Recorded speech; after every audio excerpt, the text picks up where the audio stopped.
मकर राशि वाले बंधुओं, आप सभी का बहुत बहुत स्वागत है मकर राशि भिंड यूट्यूब चैनल में। बंधुओं, इस नवरात्रि के विशेष पर्व में प्यार, पैसा, घर, संतान सुख, काम धंधे व्यापार में उन्नति, एक अच्छी नौकरी, जो भी कुछ आप चाहते हैं वह सब कुछ आपको प्राप्त हो जाएगा। बस आपको करना है यह एक छोटा सा काम कि इस नवरात्रि के विशेष पर्व में यह एक छोटी सी दिव्य चीज अपने पूजा घर में लाकर रख लेनी है। इस एक चीज में माँ चामुंडा की पूरी शक्तियां समाहित हैं और यह इतनी शक्तिशाली और शुद्ध सकारात्मक ऊर्जा को उत्सर्जित करती है कि फिर आपके घर, आपके जीवन और आपके स्वयं के ऊपर भी बड़ी से बड़ी नकारात्मक ऊर्जा क्यों न हावी हो, चुटकियों में आपको छोड़कर भाग जाएगी और उसके बाद माता रानी स्वयं आपके घर में चलकर आएंगी और विराजमान हो जाएंगी। जी हाँ बंधुओं, उसके बाद फिर आप जो चाहेंगे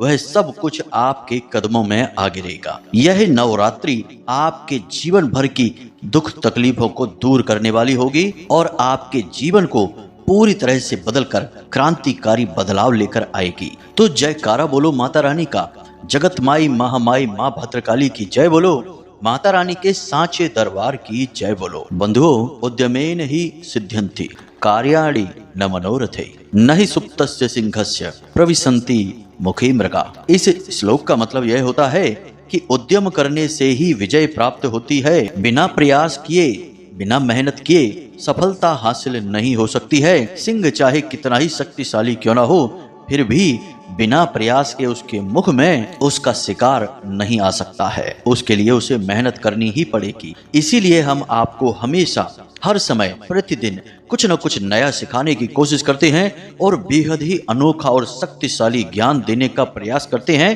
ताकि आप प्रतिदिन कुछ नया सीखें और उसे अपने जीवन में उतारें। और जब आप इन चीजों को अपने जीवन में उतारेंगे तब ही आपके जीवन में बदलाव आना शुरू होंगे। वैसे जीवन को चलाने के लिए दैनिक क्रियाएं तो सभी करते हैं, आप भी करते हैं, लेकिन इन क्रियाओं के भरोसे जीवन में परिवर्तन नहीं आते हैं। बस जीवन चलता ही रहता है, आजीविका का संचालन होता है। लेकिन यदि जीवन में परिवर्तन लाने हैं, कुछ बड़ा हासिल करना है, तो उसके लिए प्रयास भी अलग तरह के करने होते हैं, जिनमें आपकी अलग सोच, आपके काम करने के अलग तरीके शामिल हैं। साथ ही साथ दिव्य शक्तियों का साथ भी बेहद जरूरी है। यदि दिव्य शक्तियां आपका साथ देंगी तो आपकी अलग सोच और अलग कामों में आपको बहुत जल्दी सफलता हासिल होने लगेगी और आप छोटा मोटा काम करके भी लाखों करोड़ों का व्यापार जमा सकते हैं। हर एक मुसीबत से छुटकारा प्राप्त कर सकते हैं। परेशानियां तो आएंगी ही, लेकिन उन परेशानियों के समाधान भी आपको तुरंत समझ में आने लगेंगे। दिव्य शक्तियों का साथ प्राप्त होते ही जीवन सुगम हो जाता है, सरल हो जाता है और मानसिक शांति भी बनी रहती है। याद रखना कि इस संसार में इंसान के पास कर्म की शक्ति है, लेकिन सारी शक्तियां नहीं हैं। फल क्या मिलेगा यह शक्ति इंसान के पास नहीं है, वह भगवान ने अपने पास ही रखी है। और कर्म से ज्यादा बलवान होता है उससे प्राप्त होने वाला फल, क्योंकि वही निर्धारित करेगा कि आपके द्वारा किया गया कर्म सफल हुआ या फिर यूं ही व्यर्थ चला गया। इसलिए सकारात्मक परिणाम प्राप्त करने के लिए शुद्ध सकारात्मक ऊर्जा यानी भगवान की शरण में जाना ही पड़ेगा और कुछ न कुछ ऐसे प्रयास, उपाय, क्रियाएं, पूजा पाठ, अनुष्ठान करने होंगे जिससे भगवान की कृपा हर वक्त आपके साथ रहे। तभी तो आपके द्वारा की गई मेहनत, प्रयासों के परिणाम सकारात्मक निकलेंगे, क्योंकि फल तो ईश्वर ही देने वाले हैं। तो ईश्वर से ही दोस्ती क्यों ना कर ली जाए। जब ईश्वर ही हमारे जीवन के संचालक हो जाएंगे तो फिर फल भी हमारे हित में ही देंगे। याद रखना बंधुओं, भगवान श्री कृष्ण ने स्पष्ट तौर पर गीता में कह दिया है, कर्मण्येवाधिकारस्ते मां फलेषु कदाचन मां कर्म फल हेतु भूर्मा ते संगोष्ठ कर्मणि। यानी कि तुम्हें कर्म करने का अधिकार तो है, लेकिन फल क्या मिलेगा यह मैं निर्णय लूंगा। तो बंधुओं, इसीलिए हम आपको आज यह विशेष एक चीज के बारे में बताने जा रहे हैं। नवरात्रि प्रारंभ होने से पहले या नवरात्रि प्रारंभ होने के बाद जब भी आप इस कार्यक्रम को देख रहे हैं, इस एक चीज को तुरंत अपने घर में लाकर रख लेना। इस एक चीज को अपने घर में लाकर रखते ही माता रानी की सीधी कृपा आपको पहुंचेगी और शुद्ध सकारात्मक ऊर्जा सबसे पहले आपके घर को शुद्ध करेगी, फिर आपके जीवन को और आपके शरीर को शुद्ध करेगी। और इसके क्या नतीजे, क्या परिणाम होंगे, ये भी आपको स्पष्ट दिखाई देने शुरू होंगे। हम आपको आगे वीडियो में बताने वाले हैं, जिन संकेतों को पहचान कर आप आराम से जान जाएंगे कि यह एक चीज आपके ऊपर किस प्रकार कार्य कर रही है। वर्ष में हमें तरह तरह के समय मिलते हैं, जिसमें कुछ समय ऐसा होता है जब भगवान स्वयं आते हैं अलग अलग रूपों में हमारे जीवन को बदलने के लिए। लेकिन हम अपने जीवन की आपाधापी में इन समयों का सही लाभ भी नहीं ले पाते हैं और इन्हें यूं ही जाने देते हैं। जैसे कि गणेश पर्व के बाद में पितृपक्ष आ गए और पितृपक्ष के बाद अब माता रानी आ रही हैं।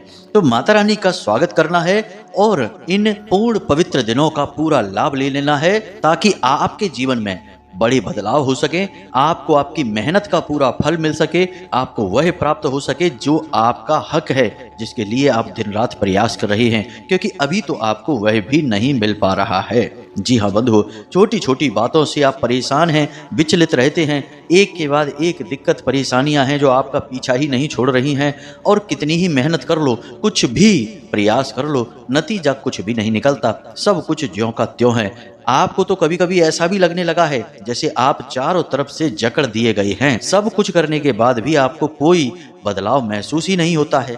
तो ये सारे सवालों के जवाब आपको आज इस कार्यक्रम में मिलने जा रहे हैं। बंधु, यह कार्यक्रम पूर्ण रूप से वैदिक ज्ञान और ज्योतिषीय आकलनों पर आधारित है। हम आने वाले 5 से 7 दिनों की भविष्यवाणी भी करेंगे और यह पूरा अक्टूबर का महीना आपका कैसा रहेगा, इसके बारे में भी आपको बताएंगे। कुछ जरूरी सावधानियां भी रखने के विषय में आपको सचेत करेंगे। तो यह ज्ञानवर्धक कार्यक्रम बहुत ही मेहनत से तैयार हुआ है और आपके जीवन में चमत्कारी परिवर्तन लाने की क्षमता रखता है। लेकिन अब इसके लिए आपको इसे अंत तक तो देखना ही होगा। यदि आप इसे बीच में ही छोड़कर चले गए, जल्दबाजी में आप किसी और काम में लग गए और आपने महत्वपूर्ण ज्ञान का खजाना छोड़ दिया, तो फिर काम ही करते रहो। आपने काम तो बहुत किए हैं, लेकिन अभी तक उनसे आप संतुष्ट नहीं हो पाए हैं, क्योंकि कहीं ना कहीं थोड़े बहुत ज्ञान की कमी रह ही जाती है। तो यह जो कार्यक्रम है उस ज्ञान की कमी को पूरा करेगा, इसलिए इस कार्यक्रम को अंत तक अवश्य देखना। बहुत मेहनत से इसे तैयार किया है। तो चलिए बंधु, आज के इस कार्यक्रम की शुरुआत करते हैं, लेकिन अपनी परंपरा के अनुसार माता रानी को आभार अवश्य व्यक्त करेंगे। तो कमेंट बॉक्स में पूरी भक्ति भाव के साथ प्रेम से माता रानी को याद करते हुए लिखिए, जय माँ भद्रकाली, कृपा करो। माता रानी आपके ऊपर पूरी कृपा करेंगी, हमें पूरा विश्वास है। अब तो माता रानी स्वयं आ ही रही हैं डोले में सवार होकर। इसी के साथ साथ यदि आप इस चैनल कार्यक्रम पर पहली बार आए हैं तो आप इस चैनल को सब्सक्राइब भी अवश्य कर लें, क्योंकि पूरे YouTube पर केवल एकमात्र यही चैनल कार्यक्रम है जो आपको सचमुच में धर्म की जड़ों तक ले जाता है, हिंदू धर्म की गहराइयों में आपको ले जाएगा। और आस्था और विश्वास क्या होता है आपको हमारे कार्यक्रम को देखकर ही समझ में आएगा। इसी के साथ साथ हम आपके जीवन से जुड़ी हुई ऐसी समस्याओं को सुलझाने की कोशिश करते हैं जिन्हें सुलझा पाना हर एक के बस की बात नहीं है, क्योंकि इसके लिए गहरा आध्यात्मिक और ज्योतिषीय अनुभव होना अनिवार्य है। और माता रानी की कृपा से यह सब कुछ हमने हासिल कर रखा है। इसलिए जल्दी से इस चैनल कार्यक्रम को सब्सक्राइब करिए, फिर आगे बढ़ते हैं। तो बंधु, अब ध्यान से सुनिए, यह जो अक्टूबर का महीना है, सबसे पहले इसी की बात कर लेते हैं, क्योंकि इस महीने में आपके लिए कुछ बहुत अच्छी खबरें हैं, लेकिन कुछ सावधानी और सतर्कता भी आपको रखनी होगी। तो सबसे पहले बात करते हैं कि अच्छी खबर क्या है। तो ध्यान से सुनिए कि इस महीने में आपकी कुंडली में 2 बहुत अच्छे योग बन रहे हैं, जिन्हें कि धन प्राप्ति के लिए, मानसिक शांति और प्रेमी जीवन में शांति के लिए, यानी कि दाम्पत्य जीवन, पारिवारिक जीवन में सुख और शांति के लिए जाना जाता है। सबसे पहला है बुध आदित्य योग और दूसरा है मालव्य राज योग। जी हाँ बंधुओं, और इन योगों का आपको पूरा लाभ प्राप्त होगा। सबसे पहले आपको महीने की शुरुआत से ही अपने काम धंधे व्यापार में बढ़त महसूस हो जाएगी, और खास तौर से 13-14 तारीख के बाद विशेष बढ़त चालू होगी, यानी कि इस महीने में आपका जो व्यापार है वह अच्छा ही रहेगा। नौकरी करने वाले लोगों के लिए भी मानसिक शांति रहेगी, काम धंधे की कोई परेशानी नहीं रहेगी, यानी ऑफिस में किसी प्रकार का कोई तनाव नहीं रहेगा, बस काम की परेशानी रहेगी, यानी मेहनत अधिक करनी होगी, नई जिम्मेदारियां प्राप्त होंगी। साथ ही साथ दाम्पत्य जीवन की और प्रेमी जीवन की यदि बात करें तो इस महीने में आपका दाम्पत्य जीवन, प्रेमी जीवन बहुत अच्छा रहने वाला है। बस आपको इतना करना है कि छोटी छोटी बातों को आपको दिल से नहीं लगाना है। अपने प्रेमी की या अपने जीवन साथी की छोटी मोटी कमियां यदि आपको पकड़ में भी आ जाएं तो उन्हें तिल का ताड़ नहीं बनाना है, इग्नोर करना है, अनदेखी करना है। बंधुओं, याद रखना कि किसी भी रिश्ते को सुचारू रूप से प्रेम पूर्वक चलाने के लिए थोड़ा बहुत अनदेखी करनी ही पड़ती है, क्योंकि इस दुनिया में कोई भी ऐसा व्यक्ति नहीं है जो 100% शुद्ध हो और परिपूर्ण हो। हर एक में कुछ ना कुछ कमियां हैं, आप में भी हैं, आपके जीवन साथी में भी हैं। इसलिए आपको थोड़ा बहुत अनदेखी करनी होगी, छोटी छोटी बातों को दिल से भी नहीं लगाना होगा।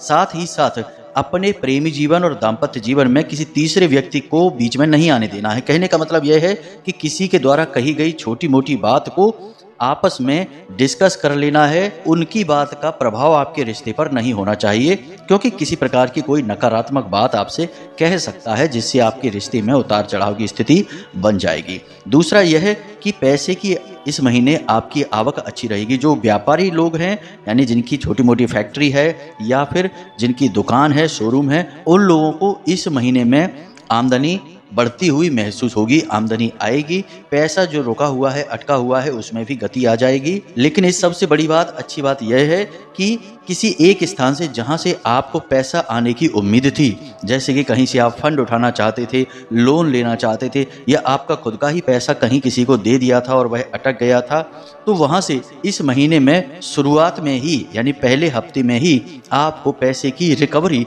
हो जाएगी, आपको पैसा प्राप्त हो जाएगा और उस पैसे का आप प्रयोग कर पाएंगे अपने व्यापार को बढ़ाने में। इसी के साथ साथ अगले 5 से 7 दिनों में आपको किसी प्रकार का व्यापार में बड़ा परिवर्तन करने का मौका मिलेगा, यानी कि जगह पर आप किसी तरीके का कोई कार्य करा सकते हैं, रेनोवेशन का कार्य करा सकते हैं, जगह पर, व्यापार की जगह पर आप बदलाव करेंगे। साथ ही साथ अपने बिजनेस को बढ़ाने के लिए आप कोई ना कोई नया विचार, नया प्लान लेकर आएंगे और उस पर काम भी शुरू कर पाएंगे। और सबसे अच्छी बात कि इस काम में, यानी आपके व्यापार को बढ़ाने में, आपके मित्र और आपके रिश्तेदार आपकी पूरी मदद करेंगे। रिश्तेदार से मतलब हम आपके घर के लोगों से है, यानी आपके भाई, आपके परिवार में ही जो लोग हैं वो आपको इस आने वाले 5 से 7 दिनों में पूरी मदद करेंगे। अब यहाँ पर शनि अपनी मूल त्रिकोण राशि में वक्री चल रही है, तो सेहत को लेकर थोड़ी सी समस्याएं रह सकती हैं, यानी आपको पेट को लेकर थोड़ा परेशानी होगी और शरीर में ऊर्जा की कमी भी महसूस होगी,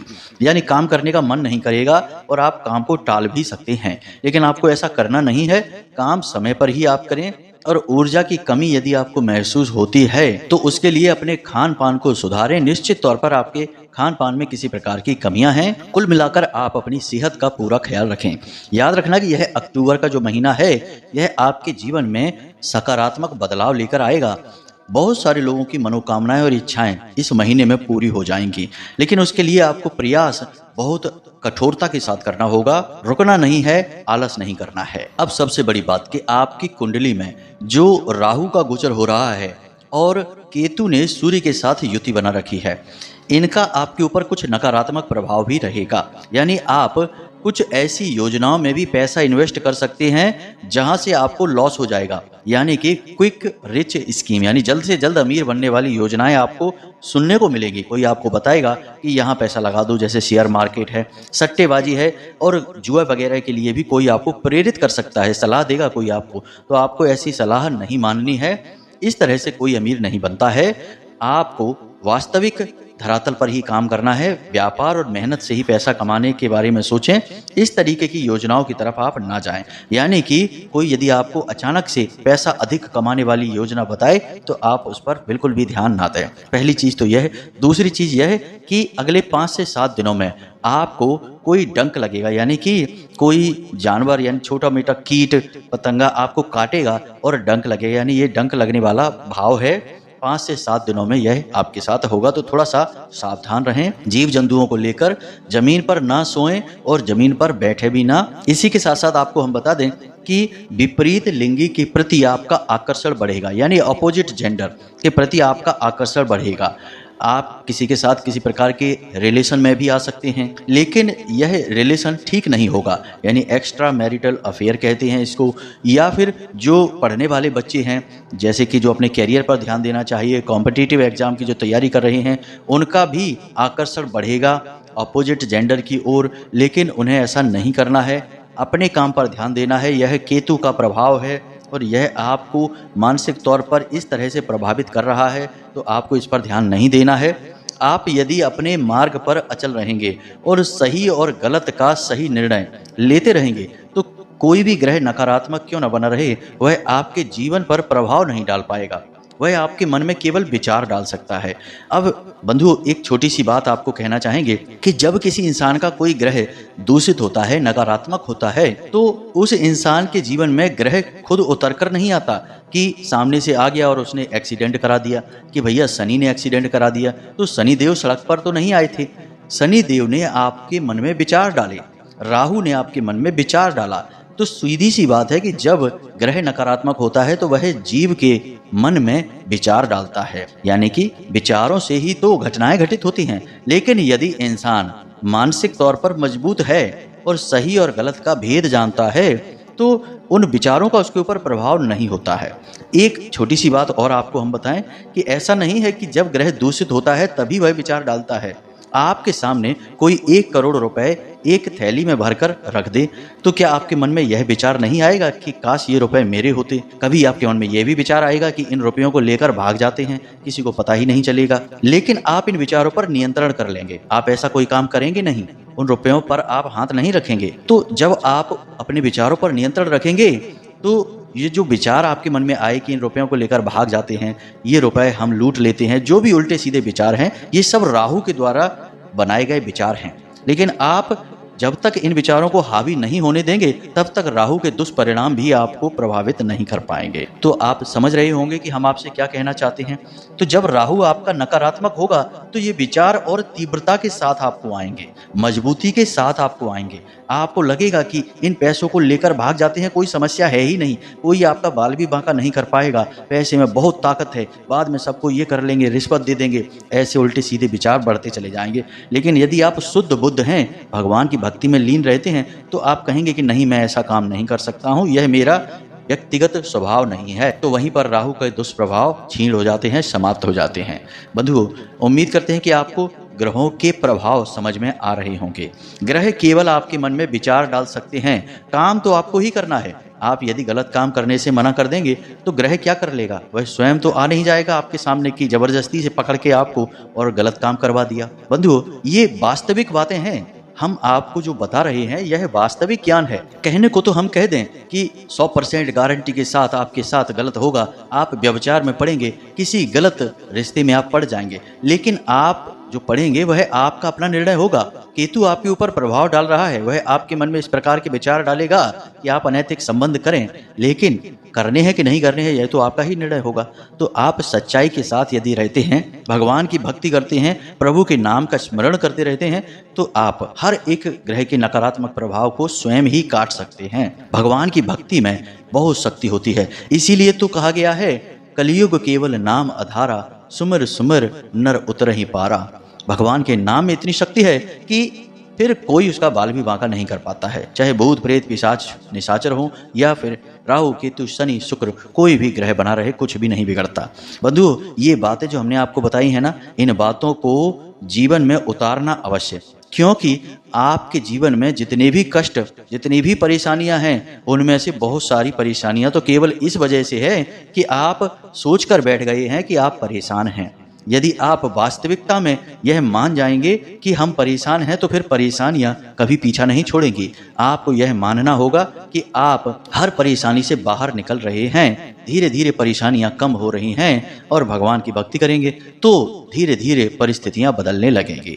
यथा पिंडे तथा ब्रह्मांडे, जैसा पिंड वैसा ही यह ब्रह्मांड। यानी जैसे आप विचार अपने मन में डालने लगेंगे, वैसे ही आपके आसपास की परिस्थितियां बदलने शुरू हो जाएंगी। जी हाँ बंधुओं, ये बातें हमने आपको क्यों बताई? ये बातें हमने आपको इसलिए बताई हैं क्योंकि इन बातों में ही सार है जीवन का। और आपके विचार और आपके प्रयास जब एक साथ मिलकर आगे बढ़ेंगे तो जीवन बदलेगा। तो अब ध्यान से सुनिए, अब समय आ रहा है जब आप सीधे ईश्वर की शरण में जा सकते हैं, और भगवान भी आपको माता रानी के रूप में संपूर्ण कृपा और आशीर्वाद देने के लिए इस धरती पर अवतरित हो रहे हैं। यानी कि शारदीय नवरात्रि के रूप में। याद रखना कि शारदीय नवरात्रि इसीलिए मनाई जाती है क्योंकि भगवान श्री राम ने भी राम रावण युद्ध होने से पहले 9 दिनों तक माता रानी की भक्ति की थी। इसीलिए शरद ऋतु प्रारंभ होने से पहले ये नवरात्रि का पर्व शुरू हुआ। वैसे तो चैत्र में नवरात्रियां आती हैं। खैर, तो अब ध्यान से सुनिए। सबसे पहले तो नवरात्रि के प्रथम दिन आप अपने घर में अपने पूजा घर के पास यानी जहां माता रानी विराजमान हैं वहां पर एक लक्ष्मी कलश स्थापित अवश्य करें, क्योंकि लक्ष्मी कलश आपके घर में माता लक्ष्मी को आकर्षित करेगा और पैसे की आवक आपकी बढ़ेगी। नए नए पैसे के आने के स्रोत भी बनेंगे, यानी तरह तरह से हर रूप में माता रानी आपके घर में आएंगी। तो लक्ष्मी कलश कैसे स्थापित होता है, जरा इसके बारे में ध्यान से समझ लीजिए। पहले भी हमने बताया है। तो आपको एक कलश लेना है, यानी कि कोई बड़ा पात्र जल का लेना है। पात्र किसी भी प्रकार का हो सकता है, मिट्टी का घड़ा भी हो सकता है, धातु का, पीतल का, तांबे का, कोई भी कलश हो सकता है। आप ले लें और उसमें जल भरें और उसके बाद उसके मुख पर 7 बार कलावा लपेटें और उसके बाद उस पात्र पर लाल सिंदूर से स्वास्तिक बनाएं और श्री लिखें। श्री माता लक्ष्मी का नाम है। उसके बाद आप उस कलश के पात्र के मुख पर एक प्लेट रखें और उसमें थोड़ा सा अन्न भर दें, यानी गेहूं भर दें और उसके ऊपर आप एक नारियल स्थापित करेंगे। अंदर जो आपने जल भरा है उसे पूरा ऊपर तक भरें और उसके अंदर एक सिक्का अवश्य डालें। थोड़े से चावल भी अवश्य डालें, चावल टूटे हुए नहीं होने चाहिए। चावल भी अवश्य डालें और थोड़ी सी हल्दी डालें और उसके बाद आप उसके ऊपर जो कटोरी, प्लेट जो भी रखेंगे जिसमें वो अन्न रखेंगे, उस अन्न के ऊपर आप नारियल को स्थापित करेंगे। वही माता लक्ष्मी का स्वरूप होगा, क्योंकि नारियल को श्रीफल कहते हैं। तो नारियल आप उस पर रखेंगे। बाजार से नारियल लेकर आएँ, उसके ऊपर गंगा जल छिड़क कर उसका शुद्धिकरण करें और उसके ऊपर लाल रंग का एक कपड़ा लपेटें और उसके ऊपर भी आप लाल सिंदूर से या हल्दी से स्वास्तिक बनाएं और श्री लिखें और उसे उस कलश के ऊपर रख दें, यानी अन्न का जो कटोरा है उसके ऊपर रख दें। यह माता लक्ष्मी का कलश स्थापन है। यह बेहद आवश्यक है। किसी भी पवित्र दिन में इसे आप कर सकते हैं। जैसे गणपति के 10 दिन थे तब भी आप कर सकते थे, पितृपक्ष में भी कर सकते थे, और अब माता जो आ रही हैं, नवरात्रे आ रहे हैं, इनमें भी आप अवश्य करें। इस पूरे अक्टूबर के महीने इसे विराजमान रखें। इसमें आपको करना यह है कि ये जो जल है इसे आप प्रतिदिन निकाल कर और अपने दरवाजे पर सुबह के समय सिंचित करें और ताज़ा जल फिर से भर दें और इसमें जो सिक्का है उसे भी प्रतिदिन निकाल कर अपने पूजा घर में रखें और नया सिक्का उसमें डालें। ऐसा आपको प्रतिदिन करना है और नवरात्रि समाप्त होने के बाद जो पैसे इकट्ठे हुए हैं, जैसे 10 का सिक्का है, 5 का सिक्का है, जो भी आपने डाला है, उस पैसे को ले जाकर मंदिर के दान पात्र में डाल दें। किसी भी मंदिर के दान पात्र में डाल दें और जल को प्रतिदिन सिंचित करें और जो नारियल है उसे फोड़कर और साथ में थोड़ी सी मिश्री या बतासे मिलाकर छोटी कन्याओं को खाने के लिए दे दें। यह पूरी प्रक्रिया है कलश स्थापन की। उम्मीद करते हैं आपको समझ में आ गई होगी कि क्या करना है। अब उस एक चीज के बारे में बताते हैं, उसे जरा ध्यान से समझिए। तो बंधुओं, ध्यान से सुने कि नवरात्रि में जो माँ दुर्गा के 9 रूप हैं वे सभी माता पार्वती का ही स्वरूप हैं। माता पार्वती के अलग अलग स्वरूपों की ही पूजा इन 9 दिनों में की जाती है। जैसे पहले दिन शैलपुत्री जो कि हिमालय पुत्री माता पार्वती ही हैं।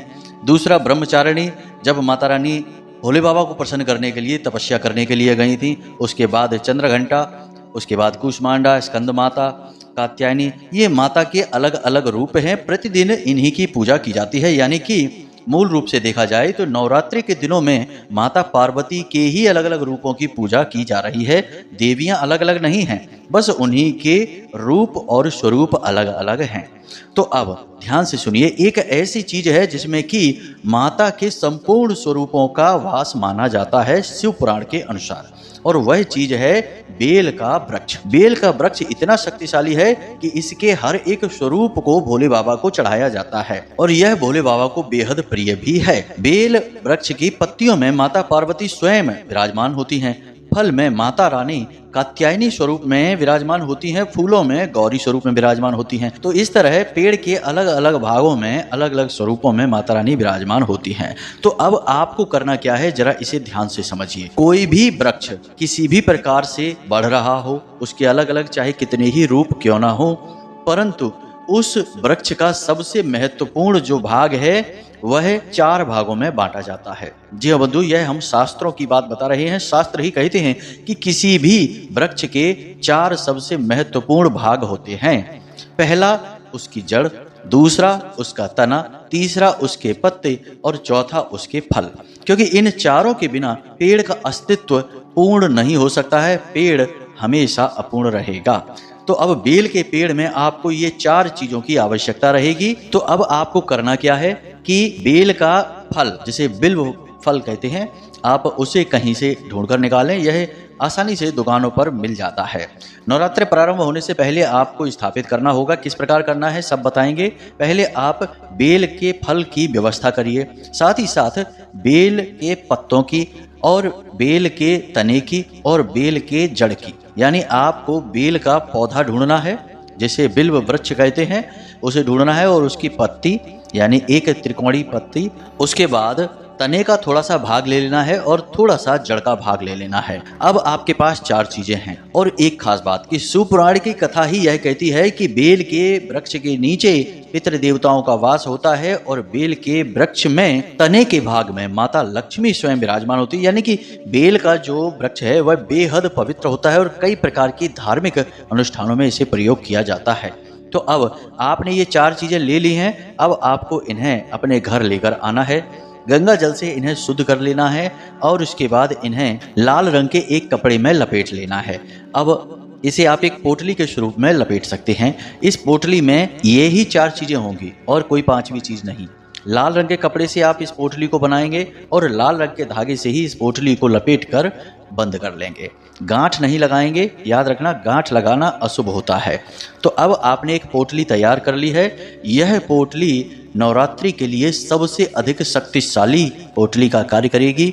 इसी के साथ साथ आपको इसे अपने पूजा घर में स्थापित कर देना है। अब हो सके तो पूरे 9 दिनों तक आप अखंड ज्योति अपने पूजा घर में जलाएं। लेकिन यदि आप नहीं जला सकते हैं, क्योंकि सबके पास समय नहीं होता है और किसी न किसी प्रकार का अभाव भी हो सकता है, तो कोई बात नहीं है। आप कम से कम रात्रि के समय 1 से 2 घंटे के लिए दीपक अवश्य जलाएं और रात्रि के समय ही नवाड़ मंत्र की कम से कम 1 माला जाप प्रतिदिन करें। हमने अपने पिछले कार्यक्रम में भी आपको बताया कि पूरे 9 दिनों तक नवाड़ मंत्र की 1 माला जाप अवश्य करें। अब आपने जो ये बिल्व पोटली बनाई है, यह बिल्व पोटली बहुत ही शक्तिशाली है।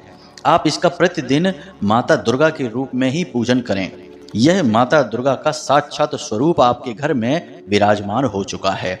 आप प्रसाद चढ़ाइए, पुष्प चढ़ाइए, पूजन करिए, धूप दीप से और कपूर और गुग्गल आदि से धूमि भी दीजिए। इस तरह से माता रानी आपसे प्रसन्न हो जाएंगी और साक्षात माता रानी ही आपके घर में विराजमान हो जाएगी।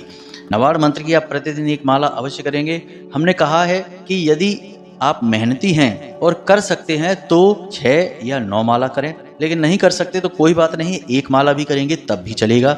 1, 3, 6, 9 इस प्रकार से आप मालाएं कर सकते हैं।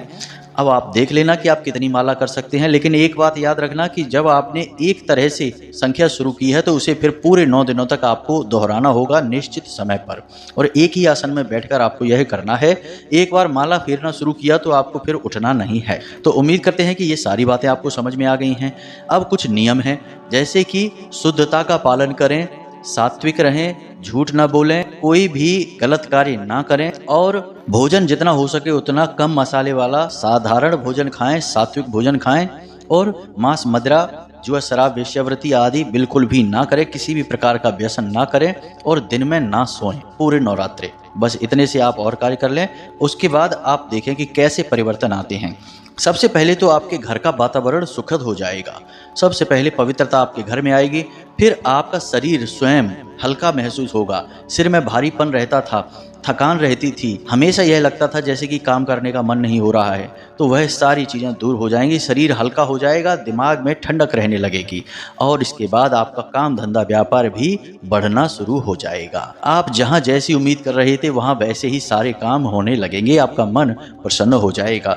अब जब नवरात्रे समाप्त हो जाएं तो यह बिल्व पोटली को आप जल में विसर्जित कर दें।